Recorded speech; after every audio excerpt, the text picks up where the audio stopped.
وَأَقِمِ الصَّلَاةَ طَرَفَيِ النَّهَارِ وَزُلَفًا مِّنَ اللَّيْلِ إِنَّ الْحَسَنَاتِ يُذْهِبْنَ السَّيِّئَاتِ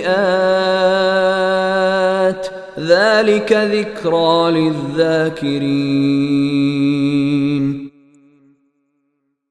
اور اے پیغمبر، دن کے دونوں سروں پر اور رات کے کچھ حصوں میں نماز قائم کرو، یقیناً نیکیاں برائیوں کو مٹا دیتی ہیں۔ یہ ایک نصیحت ہے ان لوگوں کے لیے جو نصیحت مانیں۔ وَاصْبِرْ فَإِنَّ اللَّهَ لَا يُضِيعُ أَجْرَ الْمُحْسِنِينَ۔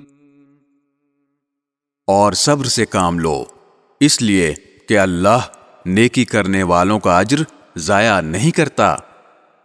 فَلَوْلَا كَانَ مِنَ الْقُرُونِ مِنْ قَبْلِكُمْ أُولُو بَقِيَّةٍ يَنْهَوْنَ عَنِ الْفَسَادِ فِي الْأَرْضِ إِلَّا قَلِيلًا مِّمَّنْ أَنْجَيْنَا مِنْهُمْ وَاتَّبَعَ الَّذِينَ ظَلَمُوا مَا أُتْرِفُوا فِيهِ وَكَانُوا مُجْرِمِينَ۔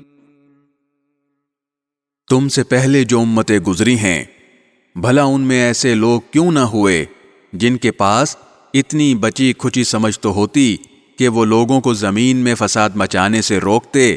ہاں، تھوڑے سے لوگ تھے جن کو ہم نے عذاب سے نجات دی تھی، اور جو لوگ ظالم تھے وہ جس عیش و عشرت میں تھے اسی کے پیچھے لگے رہے اور جرائم کا ارتکاب کرتے رہے۔